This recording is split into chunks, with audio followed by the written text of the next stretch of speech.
नमस्कार मित्रांनो, लग्नानंतर होईलच प्रेम या मालिकेच्या 27 डिसेंबरच्या भागामध्ये विक्रमने या दोन्ही मायलेकींना म्हणजे वसुला आणि रम्याला ते फोटो कोठून आणले या मुद्द्यावरून चांगलंच धरलेलं आहे बरं का. तर आता बघा नंदिनी येते आणि आता तिचे आणि जीवाचे फोटो ती बघत असते आणि ती म्हणजे फेसबुकवरती ते फोटो स्क्रोल करत असते. तर तेव्हा तिला तो क्षण आठवतो ज्यावेळेस जीवाने दीपकच्या तावडीतून तिला वाचवलेलं असतं आणि दीपकला चांगला चोप दिलेला असतो जीवाने.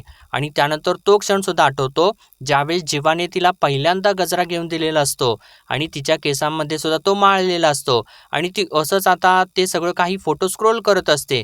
आणि त्यानंतर आता तिला तो क्षण सुद्धा आठवतो ज्यावेळेस या दोघींनी एकत्र म्हणजे या दोघांनी एकत्र पाणीपुरी खाल्लेली असते आणि खूप मजा केलेली असते. आणि त्यानंतर तो क्षण सुद्धा आठवतो ज्यावेळेस असं जेव्हा तिच्या हातातला म्हणजे जे काही बँडेज लागलेलं असतं त्या बँडेजचा जागा तिचा जीवाच्या घड्याळामध्ये अडकलेला असतो. आणि स्क्रोल करत असताना आता एकदमच एका फोटोवरती चुकून लाईक होऊन जातं आणि नंदिनी एकदमच दचकते, घाबरून उठूनच उभी राहते आणि म्हणते, अरे बाप रे, हे काय झालं? आणि माझ्याकडून फोटो चुकून लाईक झाला आणि मला तर खरं लाईक नव्हता करायचा, असं म्हणून ती जराशी पॅनिकच होऊ लागते. आणि दुसरीकडे तर आता जीवाने छान असा नंदिनीचा फोटो एक तयार करून आणलेला असतो आणि तो फोटो त्याने भिंतीवरती लावलेला असतो. म्हणजे तो लावतच असतो इतक्यातच आता त्याला एक नोटिफिकेशन येतं आणि ज्यावेळेस तो नोटिफिकेशन चेक करतो तर त्याला आता खूप मोठा धक्का बसतो मित्रांनो. आणि त्याच्यावरती म्हणजे नंदिनीने लाईक केलेलंच असतं ते त्याला दिसतं आणि तो एकदमच वेडापिसाचा होऊन जातो आणि म्हणतो, अरे बाप रे, नंदिनीने खरंच लाईक केलेलं आहे. आणि तो आता नंदिनीच्या फोटोकडे बघतो आणि म्हणतो, अगं नंदिनी, तू आपल्या फोटोला लाईक केलंस, अगं म्हणजे तू अजूनही आपल्या नात्याबद्दल विचार करतेस. येस येस असं म्हणून तो खूपच खुश होतो आणि सगळी काही कागद वगैरे तो वस्तू इकडे तिकडे फेकू लागतो आणि खूप म्हणजे खूप जाम खुश झालेला असतो. आणि त्यानंतर तो त्याचा एक शर्ट आपल्या हातामध्ये घेतो आणि त्याची बाही पकडतो आणि अगदी तो नंदिनी असल्यासारखंच त्या शर्टला इमॅजिन करतो आणि त्या शर्ट सोबत ना तो छान असा डान्स करू लागतो. आणि त्यानंतर नंदिनीचा फोटो दिसल्यावर तो शर्ट बाजूलाच टाकून देतो आणि तो फोटो आपल्या हातामध्ये धरून त्या फोटो तो सोबत तो डान्स करू लागतो आणि त्याला खूप मस्त वाटत असतं. तो सगळे काही क्षण म्हणजे नंदिनी फक्त एक लाईक केलेलं असतं त्याच्या फोटोला आणि ते पण चुकून झालेलं असतं, ते याला काही माहिती नसतं, पण त्याला तर खूपच छान वाटत असतं. आणि त्यानंतर तो नंदिनीचा फोटो आपल्या जवळ घेतो आणि त्या फोटोला एकदम छान असं कवटाळतो आणि परत त्या फोटोकडे बघून अशी छान स्माईल करू लागतो आणि म्हणतो, thank you thank you so much Nandini, तू इतकं जरी केलंस ना तरीसुद्धा मी आशेवरती याना जगत राहीन, जिवंत राहीन, असं म्हणून तो एक फ्लाइंग किस त्या फोटोला देतो. आणि त्यानंतर लगेचच एक स्माईल करतो आणि फोन परत आपल्या हातामध्ये घेतो. तर इकडे नंदिनी थोडीशी अस्वस्थ झालेली असते. मी काय करू आता, माझ्याकडून चुकून लाईक झालं असं वगैरे ती काही बडबडत असते. आणि ती म्हणते, आता मला तर ना गैरसमजाचे खेळ नकोच आहेत. माझ्या आयुष्यामधून ना तर मी ब्लॉकच केलेला आहे. आता ना इथे सुद्धा ब्लॉक करून टाकावं. नको ते नसते मोह आणि नको ते एकमेकांच्या आयुष्यामध्ये डोकावणं, असं ती सर्व काही विचार करत असते. आणि ती आता जीवाला सोशल मीडियावरती सुद्धा ब्लॉक करून टाकते. आणि इकडे तर जीवा भलताच खुश झालेला असतो आणि तो नंदिनीच्या फोटोसोबत बोलत असतो आणि तो म्हणत असतो, अजून कुठल्या फोटोला लाईक केला आहेस का तू, चेक करू का? आणि तो नंदिनीचा प्रोफाईल चेक करू लागतो. तर त्याला तर ते सोशल मीडियावरचं प्रोफाईल तिचं दिसतच नाही आणि तो म्हणतो, अरे काय झालं, नंदिनीचं सोशल मीडियावरचं प्रोफाईल मला दिसत का नाही आहे? आणि थोडा विचार करून तो म्हणतो, तिने ब्लॉक केलेला आहे का मला? आणि बाकीचे प्रोफाईल तर दिसत आहेत मला. अरे हे काय यार? आणि परत तो फोटोसोबत बोलू लागतो, म्हणतो, अगं अशी काय आहेस गं तू यार? आता फोटोला लाईक करतेस आणि आता लगेच ब्लॉकसुद्धा करतेस आणि हे बघ, काहीही झालं ना तरीसुद्धा मी प्रयत्न करायचा काही सोडणार नाही आहे चकाचक बाई. मी तुझा हात नाही सोडणार. आणि म्हणतो, फोन करू का? लगेचच फोन करतो आणि करतोच थांब. फोन करतोच आता तुला, असं म्हणून तो लगेचच नंदिनीला फोन लावतो. आणि आता इकडे नंदिनी फोन वाजू लागल्यानंतर, तिचा फोन वाजू लागल्यानंतर ती त्याच्यावरती जीवाचं नाव तिने येतं आणि तिने तर पसारेवाला म्हणून ते नाव सेव्ह केलेलं असतं. आणि नंदिनी आता रागारागातच फोन उचलते आणि लगेचच बोलू लागते. म्हणते, "का त्रास देताय मला? मी तुम्हाला सोशल मीडियावरती ब्लॉक केलेलं आहे. याचा अर्थ माझी तुमच्यासोबत बोलण्याची इच्छा नाहीये, ही साधी गोष्ट कळत नाहीये का तुम्हाला?" तर ते जेव्हा तिकडून एकदम शांत आवाजात तिला म्हणतो, "हो कळतंय ना मला, पण त्याआधी ना तू आपला फोटो लाईक केला आहेस, बरोबर ना? आणि त्या लाईकच्या हार्टमध्ये ना मला चक्क तुझं हार्ट दिसतंय चकाचक बाई. आणि जाणवलं की अजूनही आपलं हार्ट टू हार्ट कनेक्शन आहे." तर तेव्हा जेव्हा जो काही एकदम फ्रेंडली, एकदम कनेक्टली बोलत असतो, तर नंदिनी पण तिला ते छान वाटत असतं. पण नंदिनी तर रागात असते ना, ती म्हणते, "झालं का तुमचं? मी बोलू का आता?" तर जेव्हा म्हणतो, "अगं बोल ना, अगदी मनसोक्त बोल. तू बोलत राहावंस आणि मी मनसोक्त ऐकत राहावं, यासाठीच तर मी फोन केलेला आहे चकाचक बाई." तर नंदिनी म्हणते, "हे बघा, मी ना तो फोटो ठरवून लाईक केलेला नाहीये. जे काही झालं ना ते चुकून झालं." तर तेव्हा जेव्हा लगेचच म्हणतो, "हरकत नाही, चुका तर माणसाकडूनच होतात ना चकाचक बाई. समोरच्याने मोठ्या मनाने माफ करणं यालाच तर माणुसकी म्हणतात. आणि मला तर असं वाटत नाही की तू आपला फोटो लाईक करून ना कुठली सुद्धा चूक केलेली आहेस म्हणून. आणि अशा चुका ना होत राहू देत. मला आवडेल ते." आणि तो ना आता एकदम असं थोडंसं सिरियस मूडमध्ये एकदम येतो परत आणि तिला विचारतो, "मला खरं खरं सांग चकाचक बाई, की आताला तुला माझी आठवण येत नाहीये का? आठवण येत असेल म्हणून तर आपले फोटो बघत असशील ना तू, आणि म्हणूनच ना तर तू चुकून का होईना आपला फोटो लाईक केला असशील ना, हो ना?" आणि परत तो आता कविता करू लागतो मित्रांनो. "अरे वारे किती पसारे, भांडून बसलेलो आवरणे आणि सावरणे माझ्या तुझ्यामध्ये. 100चे 5 गजरे आता गंधाळलेले, आणि म्हणावं की लाख फेरे माझ्या तुझ्यामध्ये." आणि आता या नंदिनीला तर मित्रांनो ते ऐकावंसं वाटत असतं, पण ती आता स्वतःला कंट्रोल करते. म्हणते, "बास बास, मला ऐकायचं नाहीये." तर जेव्हा म्हणतो, "का हे? ऐकलं की जाणवलं का तुला की तुझं माझ्यावरती प्रचंड प्रेम आहे ते? अजूनही जीव जडलेलाच आहे? अजूनही माझं नाव घेतलं ना तर श्वास अडकतो, हो ना?" असं तो सर्व काही विचारत असतो. आणि नंदिनी आता अखेर फोन कटच करून टाकते. आणि परत जेव्हा आता तिचा फोन ट्राय करतो, तर नंदिनीने फोन तर स्विच ऑफ केलेला असतो. तर आता जेव्हा नंदिनीच्या फोटोला म्हणू लागतो, "मला माहिती आहे चकाचक बाई, तुझं माझ्यावरती खूप प्रेम आहे, प्रचंड प्रेम आहे. फक्त जे ना तू मान्य करत नाहीयेस, करशील. एक ना एक दिवस ते सुद्धा मान्य करशील. मी असं काहीतरी करेन ना उद्या, की तू आपलं प्रेम मान्य करशील." आणि काय सुंदर कविता केली होती ना आपण. आपल्या प्रेमावरती एक टॅटू कोरला होता कधी काळी, एक मेहंदी उरली बघ माझ्या तुझ्यामध्ये. 7 वचने जन्मसाथी बांधूनी घेऊ, लग्नानंतर होईलच प्रेम माझ्या तुझ्यामध्ये. लग्नानंतर होईलच प्रेम, असं तो ती कविता म्हणतो. आणि तो तर खूप म्हणजे छान असं पॉझिटिव्ह असतो आणि प्रचंड खुश सुद्धा असतो. आणि मित्रांनो आता नंदिनीने याच्या फोटोवरती चुकून का होईना लाईक केल्यामुळे यांचा तर परत संवाद सुरू झालेला आहे. आणि यांची गाडी आता परत हळूहळू पुढे सरकत आहे. म्हणजे जीवाला तर आता एक धागा सापडलेला आहे, छोटासा का होईना. आणि आता त्या धाग्यावरून तो परत सर्व काही व्यवस्थित करेलच. तर आता बघा इकडे, आता मानिनी स्वयंपाकघरामध्ये चहा करत असते आणि तेव्हा ती काळजीतच थोडी दिसत असते. आणि तिला आता म्हणजे त्या स्वयंपाकघरामध्ये थोडंसं एकटेपण जाणवत असतं. आणि तिला आता नंदिनी आठवत असते, म्हणजे तिच्यासोबत घालवलेले क्षण आठवत असतात, की त्या दोघी म्हणून इथे छान असं स्वयंपाक करत असतात. म्हणजे तिच्यासोबत घालवलेले सारे क्षण आठवू तिला लागतात. आणि ते सगळे क्षण तिच्या डोळ्यासमोरून एकामागोमाग एक जाऊ लागतात. आणि त्यानंतर आता तिला तो क्षणसुद्धा आठवतो, म्हणजे काव्यासोबत घालवलेले क्षणसुद्धा आठवू लागतात. म्हणजे काव्याला तिने सगळा काही स्वयंपाक शिकवलेला असतो आणि काव्या छान असं सगळं काही तिचं ऐकून स्वयंपाक करत असते. आणि ते सगळे काही आठवत असताना तिला थोडंसं मित्रांनो भरून येतं. आणि तेव्हाच आता तिथे विक्रम येतो. आणि विक्रम आल्यानंतर तिला जे काही भरून आलेलं असतं ना, ते तिच्या डोळ्यामधून बाहेर येतं मित्रांनो. ती एकदम म्हणजे एकदम कंठ दाटून येऊन रडूच लागते. तर आता विक्रम तिला सावरून घेऊ लागतो आणि म्हणतो, "अगं मानिनी, नको रडूस. मला माहिती आहे अगं, इथेच ना याच किचनमध्ये तुमचं असं एकत्र चहा करणं, जेवणाचं प्लॅनिंग करणं, आमच्या पुरुषांच्या विषयी गॉसिप करणं, असा लांब सडक असा तुमचा रोजचा कार्यक्रम असायचा ना, तुमचा सुनांचा आणि तुझा." असं तो सांगत असताना आता मानिनी रडत रडत हसू लागते आणि म्हणते, "हो हो." तर विक्रम म्हणतो, "आठवण येते ना, मुलींची आठवण येते ना तुला?" तर मानिनीला आता सांगू लागते, "हो, इथे ना ना रोज सकाळी ना मी आणि नंदिनी नाश्ता काय करायचो दिवसातून आणि हे काय सगळे काही बेत करायचो, दिवसा काय काय करायचं आहे ते हे सगळं काही ठरवायचो. सुरुवातीला ना हे याला आवडतं, ते त्याला आवडत नाही, हे सगळं काही मी तिला सांगायचे आणि मग नंतर ना सगळ्यांच्या आवडीनिवडी नंदिनीला कळायला लागल्या आणि त्यानंतर पुढे जाऊन तर काव्यासुद्धा इथे येऊन मला मदत करायला लागली आणि काव्याने इथेच पहिल्यांदा पार्थसाठी खिचडी शिकलेली होती. इथेच तिने पार्थसाठी श्रीखंडसुद्धा केलं होतं. तुम्हाला सांगू का, आमच्या तिघींची मैत्री ना स्वयंपाकघराने या बघितलेली आहे आणि हे स्वयंपाकघर साक्षीदार आहे आणि आज तर त्या दोघी नाही आहेत ना, तर हे स्वयंपाकघर ना मलासुद्धा ओळख दाखवत नाही आहो आणि मला ना या दोघी घरी यायला हव्यात.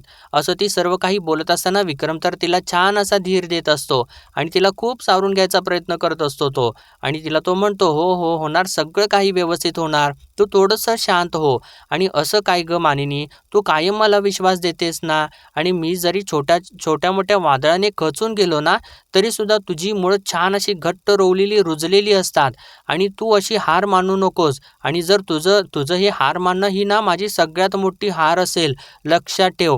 असं आता विक्रमने असं म्हटल्यानंतर मानिनी स्वतःला एकदम छान अशी सावरून घेऊ लागते. तर विक्रम पुढे म्हणतो, "तू काहीसुद्धा काळजी करू नकोस गं. आपल्या मुलींना या घरामध्ये परत येतीलच आणि मी सांगतोय ना तुला, आपण पुन्हा एकदा ना या घरामध्ये त्यांचा नव्याने गृहप्रवेश करू आणि येतील ते, तो सुद्धा दिवस नक्कीच येईल." असं तो विश्वासाने सांगत असताना मानिनीला सुद्धा आता धीर येतो आणि ती म्हणते, "खरंच असं होईल ना हो?" तर विक्रम म्हणतो, "अगं हो, म्हणजे काय, 16 डिसेंबरला आपण बघितलं ना, जीवा आणि काव्या किती गुंतलेल्या आहेत नंदिनी आणि पार्थमध्ये आणि आता तुला सांगू का, नंदिनी आणि पार्थसुद्धा ना प्रेमात पडलेत बरं का. अगं त्यांच्या डोळ्यामध्ये दिसतं अगं ते. पण काय आहे ना गं, ती सुद्धा माणसं आहेत ना गं, संत नाही आहेत ती कोणी. अगं लोकांना बोलायला काय जातं, की त्यांना असं राहू नये, फार ताणून धरू नये, असं नाही होत ना गं. तुला एक गोष्ट सांगू का मानिनी, जी माणसं अशी निस्वार्थपणाने झोकून देऊन प्रेम करतात ना, त्यांना दुःखसुद्धा ना अगदी तितकंच जिव्हारी लागतं. लागेल थोडासा वेळ, हे सगळं काही ठीक व्हायला लागेल वेळ." तेव्हा मानिनी म्हणते, "हो, वेळ तर लागेलच आणि मुख्य म्हणजे ना त्यांना जो वेळ घ्यायचा असेल तो त्यांनी घ्यावाच. तर नाहीतर जीवाने सुद्धा नंदिनीला सुरुवातीला काय कमी त्रास दिलाय का? आणि काव्यासुद्धा आत्ता शहाण्यासारखी वागतेय. पण सुरुवातीला केवढी चिडचिड करत होती ती. पार्थने सुद्धा ते सगळं काही सहन केलंयच ना.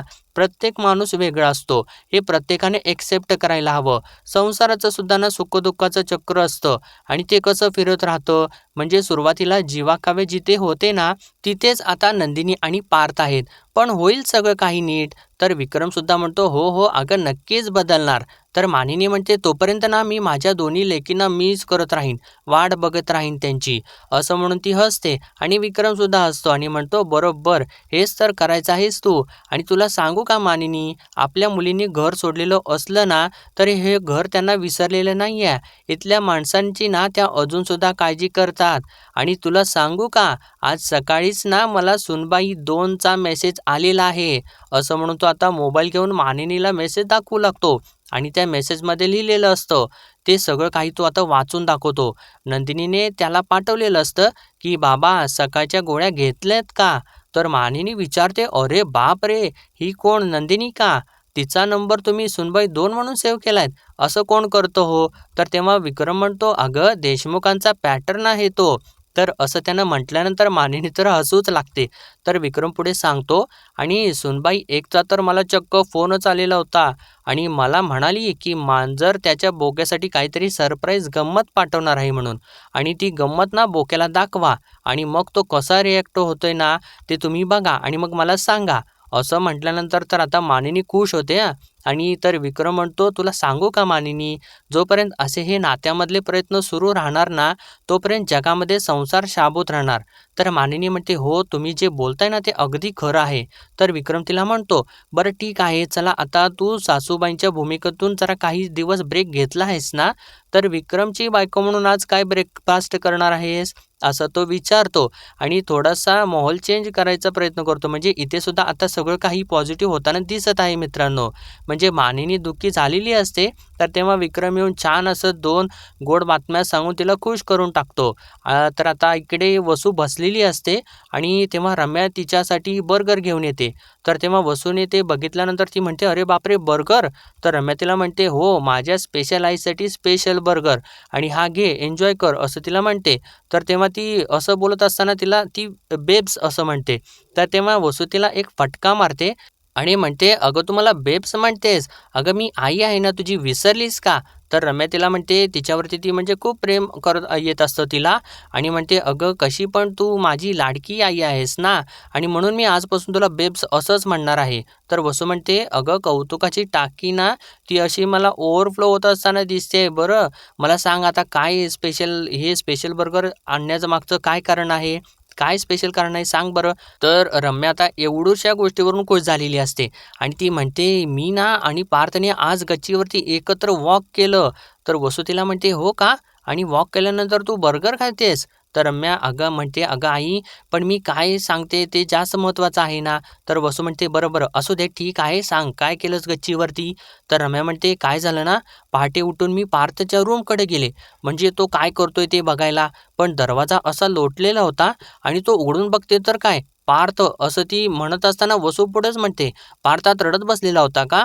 तर रम्या तिला म्हणते, "अगं नाही गं, अगं तू जरा ऐकून घेतेस का माझं?"